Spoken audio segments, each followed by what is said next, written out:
നമസ്കാരം. എൻ്റെ പേര് ഉമ്മർ. ഞാൻ കൊടുവള്ളിക്കടുത്ത് കൊന്നൂർ സ്വദേശിയാണ്. മൈലബിലേക്ക് വരുന്നതിന് മുമ്പ് ഒരു ഉസ്താദായിരുന്നു, മദ്രസ ഉസ്താദ്. ഞാൻ എല്ലാ ആഴ്ചയും ഇവിടെ ഉണ്ടാവാറില്ല, പറഞ്ഞു തന്നെ ആയിരിക്കും പറയും. പക്ഷെ പുതിയ ആളുകളുണ്ടല്ലോ. എന്നെ കൊണ്ടുവന്നത് എൻ്റെ മകളാണ്. എൻ്റെ മകളെ എന്നെ കൊണ്ടുവന്നത്. അതുപോലെ എൻ്റെ മകളാണ് എൻ്റെ ലീഡർ. മകളെ കൊണ്ടുവന്ന് ഇതിനെക്കുറിച്ച് ഞാൻ തുടക്കത്തിൽ പുതിയാപ്പുള്ള ഒരു ഉസ്താദാണ്. പുതിയാപ്പുള്ള ചോദ്യം ചെയ്തു, രാവിലെ മുതൽ ഉച്ച വരെ ചോദ്യം ചെയ്തു. ഇതേതായാലും ഒന്നുകിൽ ഇത് നിർത്തണം, അല്ലെങ്കിൽ എൻ്റെ മോളെ നിങ്ങൾ ഈ വരുമാനം എൻ്റെ മോക്ക് കൊടുക്കരുത് എന്ന് പറഞ്ഞിട്ട് പുതിയാപ്പുള്ള ആയിട്ട് തർക്കിച്ച് ഉച്ച വരെ, രാവിലെ സുവിസ്കരിച്ചിട്ട് ഉച്ച വരെ. അവിടുന്ന് അവസാനം പുതിയാപ്പിൾക്ക് എനിക്ക് പറഞ്ഞു തരാനുള്ള വിവരമില്ല. അപ്പോൾ ഞാൻ ലീഡറോട് അദ്ദേഹത്തിൻ്റെ ലീഡറോട് ചോദിച്ചു. അദ്ദേഹം കറക്റ്റായിട്ട് കാര്യങ്ങളൊക്കെ പറഞ്ഞു തന്നു. അപ്പോൾ എനിക്ക് ബോധ്യപ്പെട്ടു നെഗറ്റീവ് ആക്കിയ പുതിയാപ്പിള പോയി അവിടെ തന്നെ ഉണ്ട്. എന്നാൽ ഫസ്റ്റിലെ ഇതുകൊണ്ട് മൈലേജ് കൊണ്ട് കിട്ടിയ നേട്ടം എൻ്റെ മകൾക്കല്ല. ഈ കൊറോണ വന്ന സമയത്ത് ഞാൻ ഇതിൽ വരുന്നത്. അപ്പോൾ കൊറോണൻ്റെ സമയത്ത് എന്ത് ചെയ്തു, മകള് കൂടുതൽ സജീവമായിട്ട് തകൃതിയായി നടന്നുകൊണ്ടിരിക്കുക. അപ്പോൾ ഞാൻ മോളോട് പറഞ്ഞു, മോളെ കൂടെ ആണെങ്കിൽ പെട്ടെന്ന് കൂടിക്കോളി, കാരണം കൊറോണ കഴിഞ്ഞ് ഇപ്പം 2-3 ആക്കെ കൂടിയാൽ മതി. അപ്പോൾ കുറച്ചുകൂടി കഴിഞ്ഞാൽ എന്ത് ചെയ്യും, പിന്നെ ഉപ്പ മോളെ വീട്ടിൽ കുറേ സാധനമൊക്കെ മറിച്ചു കൊടുക്കണം. മദ്രസയിൽ 1000 രൂപ ശമ്പളം കിട്ടുന്നത് ഞാൻ എന്താക്കി മറിച്ചു കൊടുക്കാനാണ്. അപ്പോൾ മോളോട് ഞാൻ പറഞ്ഞു, 2-3 ആൾക്കാരാണ് ഇപ്പോൾ ഏരിയ കൂടേണ്ടി വരിക. ഈ സമയത്ത് മോള് കുറ്റു ശക്തി എന്താണെന്നറിയാം, ഉപ്പൊക്കെ വരാതെ കഴിച്ചിലാവും, അത് മോളെ എന്നെ രക്ഷപ്പെടുത്തണം എന്ന് പറഞ്ഞ് ആയിക്കോട്ടെ നോക്കുക ഓക്കെ പറഞ്ഞു. അതിൻ്റെ അടുത്താണ് മൈലൈഫ് കയറി വന്നത്. മൈലൈഫിലേക്ക് കയറി വന്നു. മോളെ പരിപാടിയും വീട് പണിയും ഭംഗിയായി നടന്നു.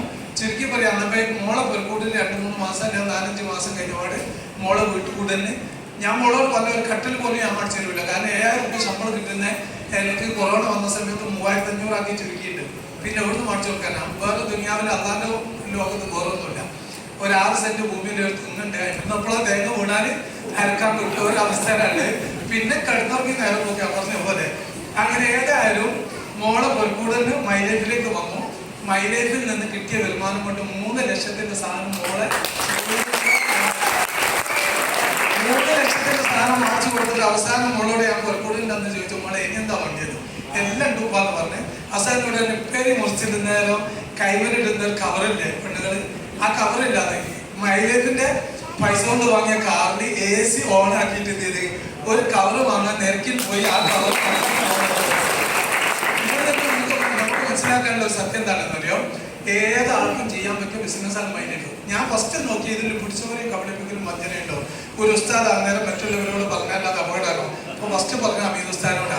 അമീദ് ഉസ്താദ് 2 കൊല്ലം ചെറുസാനോട് അമീദ് ഉസ്താദിനോടൊക്കെ 2 കൊല്ലം അമീദ് ഉസ്താദ് അനങ്ങിയില്ല. ഒരു ദിവസം ദേഷ്യം പിടിച്ചിട്ടാ പറഞ്ഞ്, നിങ്ങൾ തീരുമാനം എന്താ, നിങ്ങൾ മൈലേജ് ചെയ്യുന്നല്ലേ എന്ന് ചോദിച്ച് ചാടി കയറിയാലോ മുർസായ ചെയ്യാൻ നോക്കട്ടെ എന്നാണ്. അന്ന് പോയി ഏതാണ്ട് മുമ്പിൽ പഠിച്ചു നോക്കുന്നതിന് പിന്നെ ഇന്ന വരെ ഒരു സ്റ്റേജിൽ അദ്ദേഹം കയറിയില്ല. ഇപ്പം നേരത്തെ പറഞ്ഞ തമാശ പറഞ്ഞാല് സ്വന്തം ലീഡറുടെ പേര് ഒരു സ്റ്റേജിൽ നിന്ന് ആദ്യമായിട്ട് പറയുന്നത് എന്നാണ്. ഇതുവരെ അമീർസ്ഥാദിനെ ഒഴിവാക്കി മാറ്റിയെത്തിയാൽ ഇന്നേക്ക് RTC ലീഡർ അടുത്ത ആഴ്ച RTC റാങ്കിലെ കൊടുക്കുക. RTC ലീഡറായ അമീദ് ഉസ്താദ് ഉണ്ടാവുമായിരുന്നു. അപ്പൊ അമീദ് ഉസ്താദ് എത്ര പിന്നോട്ട് വലിച്ചാലും, ഇന്നലെ ഒരു ഉസ്താദ് എത്ര പിന്നോട്ട് വലിഞ്ഞാലും ഒരു കാലത്ത് വരുന്നുള്ളേ എനിക്ക് ബോധ്യമുള്ളത് കൊണ്ട് ഞാൻ പിന്നാലെ കൂടി സോപ്പിട്ട് ഇപ്പൊ ഏതായാലും RTC ആയി. ഇന്നലെ അന്നും കൂടിയ അമീദ് ഉസ്താദിന്റെ വീട്ടിൽ ഹോം മീറ്റിങ്ങിന് പോയ ഒരു കക്ഷിയോടുണ്ട് ഒരു ഉസ്താദ്. ഇന്നലെ ഫോണിൽ എന്നോട് സംസാരിച്ചു, ഉസ്താദ് ഞാൻ അന്ന് നിങ്ങളൊപ്പം സജീവമായി ഇറങ്ങിയെങ്കിൽ ഇപ്പൊ ഞാൻ എവിടെ എത്തിയിരുന്നു. എനിക്ക് ആലോചിച്ചിട്ട് കാര്യമില്ല. ആ കക്ഷിനോട് പറയുന്നതെങ്കിൽ ബാക്കിയുള്ളവരോടാണ് പറയുന്നത്. ആരും നോക്കിക്കണ്ട. അദ്ദേഹം ഇന്നലെ എന്നോട് ആയതൊരുക്കിയതാ. ആ 3 കൊല്ലം ഉമർ ഉസ്താദ് ഫസ്റ്റ് ലോ മീറ്റിങ്ങിന് വന്നത് ഹമീദ് ഉസ്താദിനൊപ്പം ഞാൻ കൂടിയിരുന്നെങ്കിൽ ഹലാലാണെന്നൊക്കെ അദ്ദേഹത്തിന് ബോധ്യപ്പെട്ടു. പക്ഷെ എന്തോ മടി കാരണം ഇതുവരെ നിന്നു. ഇന്നലെ മുതൽ മെരിയാന്ന് മുതൽ സ്റ്റാർട്ട് ചെയ്ത് ഇന്നിവിടെ ആദ്യമായിട്ട് നമ്മുടെ മൈലേജിന്റെ മീറ്റിങ്ങിന് ഇവിടെ വന്നിട്ടുണ്ട്. അപ്പൊ ഇത് ഇന്നല്ലെങ്കിൽ നാളെ വെളിവാകും. ഞാൻ സ്ഥിരമായിട്ട് ഒറ്റ കാര്യങ്ങളും പറഞ്ഞില്ല. ഞാൻ എവിടെ ഇത് പറയും, ഫേസ്ബുക്കിലൊക്കെ തന്നെ പരിപാടി മൈലേജിന് ആരും എതിർക്കുന്നോ അവിടെ ഞാൻ പോയിട്ട് മെല്ലെ ചെയ്യും, ഒരു മെസ്സേജ് അയക്കും. എന്നിട്ട് അവരുമായിട്ട് പരിചയപ്പെട്ടിട്ട് അങ്ങനെ സ്ഥിരമായിട്ട് ഫേസ്ബുക്കിൽ പോസ്റ്റ് ഇടും. മെനിയാന്നൊരു ഉസ്താദ് എന്നോട് പറഞ്ഞൊരു വാക്ക്, നമ്മളൊക്കെ ചിന്തിപ്പിക്കേണ്ട വിഷയമാണ്. എന്തുകൊണ്ട് പറഞ്ഞാൽ ഞാൻ അവസാനിപ്പിക്കാം. ആ ഉസ്താദ് എന്നോട് പറഞ്ഞു, ഉമർ ഉസ്താദെ ഞാൻ 3 കൊല്ലമായി നിങ്ങളെ ഫോളോ ചെയ്യുന്നു ഫേസ്ബുക്കിലൂടെ.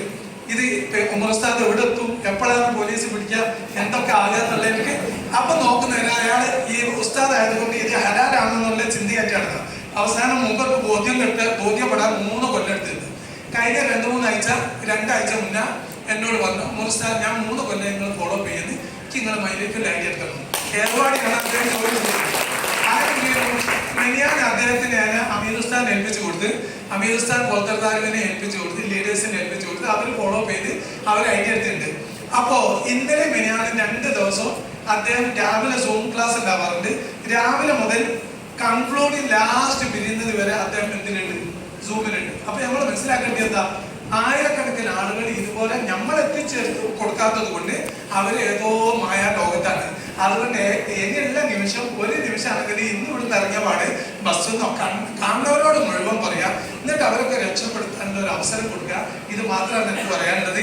എന്നെ മോഡി ഈ ഒരു അവസ്ഥയിൽ എത്തിച്ചിട്ടുണ്ടെങ്കിൽ ഇതുപോലെ നമുക്ക് മറ്റുള്ളവരെയും